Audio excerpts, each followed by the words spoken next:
છેલ્લા 10 વર્ષથી ભારતનો વિકાસ સતત આગળ વધી રહ્યો છે। એક સમયે મોટાભાગની ચીજ વસ્તુઓ વિદેશમાંથી આયાત કરનાર ભારત હવે મેક ઇન ઇન્ડિયા પર ભાર મૂકી દેશમાં વસ્તુઓ બનાવી અન્ય દેશોને નિકાસ કરી રહ્યું છે। French fries, smartphone, electronic cars અને હવે પ્રીમિયમ કોફી તમામ વસ્તુઓમાં ભારત વૈશ્વિક મંચ પર પોતાનો ડંકો વગાડી રહ્યું છે।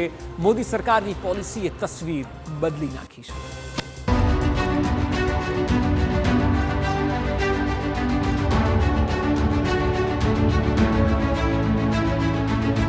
વિશ્વમાં વધતો ભારતનો દબદબો,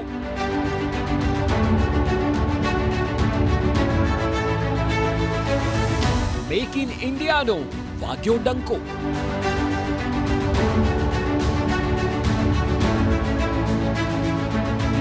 આયાતમાંથી નિકાસ તરફ હરણફાળ।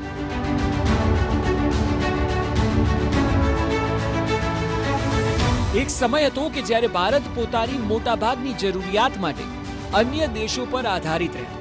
જો કે છેલ્લા દશકમાં સ્થિતિ બદલાઈ છે। મોદી સરકારની પોલિસી અને નવી પહેલે ભારતની તાકાતમાં વધારો કર્યો છે। જે વસ્તુ બહારથી ભારત લાવતું તે હવે ભારતમાં બની રહી છે અને અહીંથી વિદેશ જઈ રહી છે। સૌથી પહેલું ઉદાહરણ છે ફ્રેન્ચ ફ્રાઈઝનું।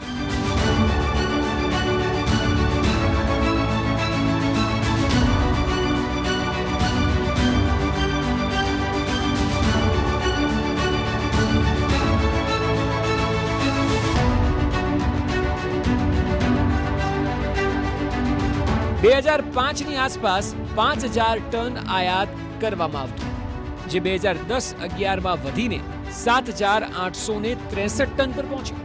જો કે 2023-24થી સ્થિતિ બદલાઈ। 2023-24માં નિકાસ 1,35,877 ટન થઈ, જેની કિંમત 1478.73 કરોડ જેટલી છે। Bharat Asia, middle east, Japan અને તાઇવાનના બજારોમાં પહોંચ્યું। આ જ પ્રકારની સ્ટોરી એપલને લઈને પણ ભારતમાં બની છે।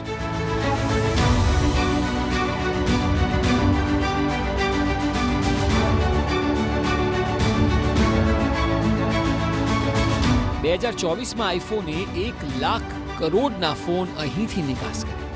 આ ખરેખર એક જાદુ સમાન છે। અમેરિકાની કંપની ભારતમાં ફોન બનાવીને તેને અમેરિકા અને અન્ય દેશોમાં વેચે છે। આ મોદી સરકારની PLI સ્કીમને આભારી હતી। એક વર્ષમાં 42% નિકાસમાં વધારો થયો છે। 2023માં $9 બિલિયન થી 2024માં 12.8 બિલિયન પર પહોંચ્યું। આઈફોનનું પ્રોડક્શન પણ 46% આસપાસ વધ્યું। મેન્યુફેક્ચરિંગમાં સ્થાનિક ફાળો 15 થી 20% વધ્યો। જો કે બીજી તરફ વર્તમાન અને ભવિષ્ય બંને ઇલેક્ટ્રિક વ્હીકલનું છે અને ભારત આ માર્કેટને જાણે છે।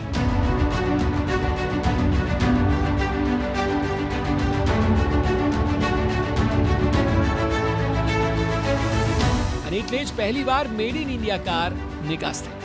આંતરરાષ્ટ્રીય કાર કંપની સિટ્રોને ઇન્ડોનેશિયામાં નિકાસ કરી। સિટ્રોનનો ભારતમાં કાર બનાવી દુનિયામાં નિકાસ કરવું એ ગૌરવની ક્ષણ છે। સિટ્રોનની આ સફળતા ભારતના વિકાસશીલ અભિગમનું ઉદાહરણ છે। માત્ર આટલેથી વાત અટકતી નથી। ભારતમાં બનેલી મારુતિ સુઝુકીની ફ્રોન્ક્સ SUV જાપાનમાં સુપરહિટ સાબિત થઈ છે। આ ભારતમાં બનાવેલી મારુતિ સુઝુકીની પહેલી કાર છે કે જે જાપાનના બજારમાં એન્ટર થઈ।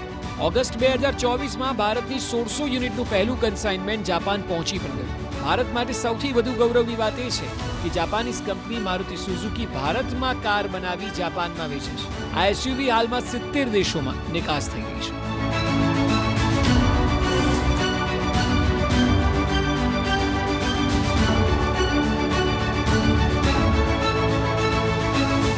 સૌથી કમાલની વાત તો કોફી ઇન્ડસ્ટ્રી સાથે સંકળાયેલી છે। ભારતની કોફી ઇન્ડસ્ટ્રીને ખૂબ મોટો ઉછાળો મળ્યો છે।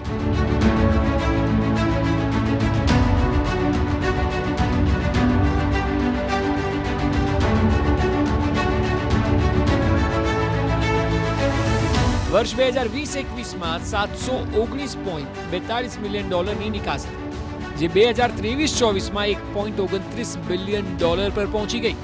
એટલે કે છેલ્લા 4 વર્ષના ગાળામાં નિકાસ 2 ગણી થઈ। ભારત દુનિયાનું 7મું સૌથી મોટું કોફી ઉત્પાદક બન્યું। ભારતની કોફી હવે દુનિયાની પસંદ બની ગઈ છે। છેલ્લા દશકમાં ભારતની વિકાસ ગતિ અકલ્પનીય રીતે આગળ વધી છે।